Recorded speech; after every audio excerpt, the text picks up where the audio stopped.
Hello again. What has now become known as the Bridgerton effect contaminates any film or television series set in late 18th or early 19th century England. However grotesque or anachronistic it might look, black people have to be placed centre stage. We saw this recently with the BBC production of Great Expectations, of course, which not only had black people stuck in the thing any old how, but was also an atrocious piece of work into the bargain.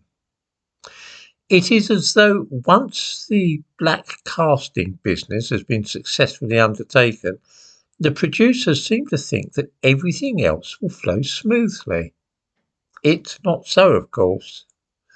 There is a bit more to making good drama than simply ensuring that some of the actors have the right colour skin. Part of the problem is, of course, that for whatever reason there is a smaller pool of talent to work with when it comes to choosing black actors. Acting is not quite as popular among black people as white, and so if one insists on having black people as major characters, there is statistically a greater than average chance that they will be at best mediocre rather than excellent. I suspect that other viewers have spotted this.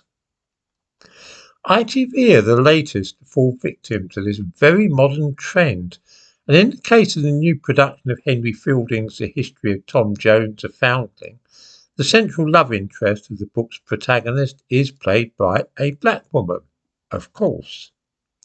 She may be seen in the thumbnail to this video. The woman who has written this adaptation says that she is aiming to tackle what she calls the taboo of slavery. Taboo?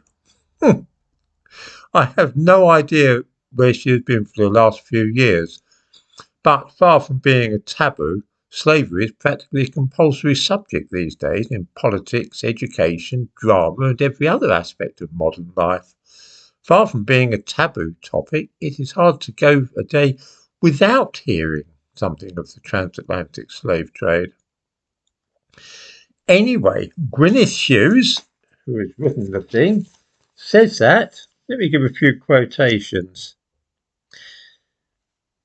Right, she wanted to address the elephant in the room, that is slavery.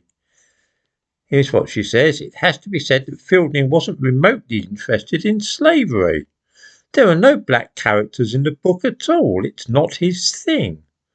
But nobody was at that time. Slavery was up and running, but abolitionism wasn't.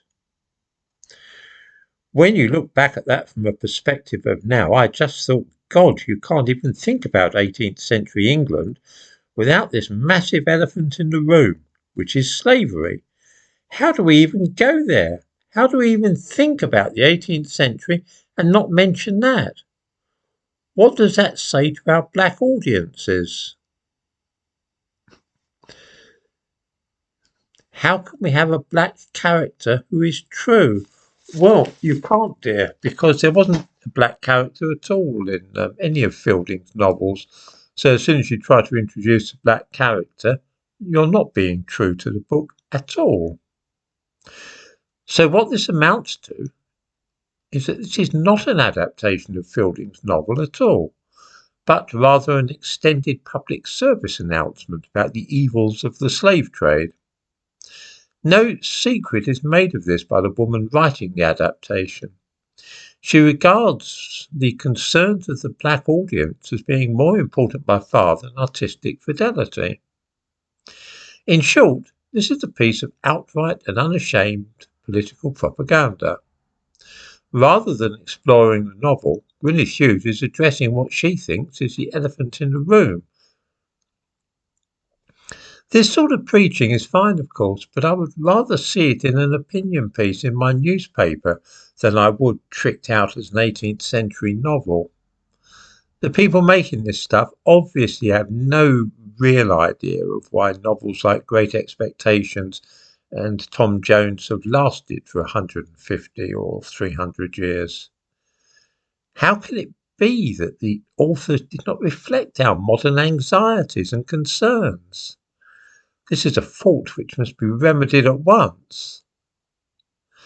I wonder if these characters realise that in a century or two, readers will still be gaining pleasure from reading Dickens, but their own productions will be horribly dated and laughable. I doubt if they do know this. The one thing which strikes me about those turning out this kind of thing is that they seem to be lacking in either a sense of the ridiculous or any realisation that they themselves might be every bit as misguided as anybody else.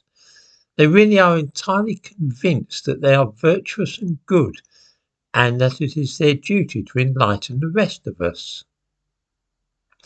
That somebody would read Henry Fielding for the richness of the language and not even care in the least that he never mentioned the slave trade is inconceivable to these folk. We can expect more and more of this sort of thing, at least until the current craze is over.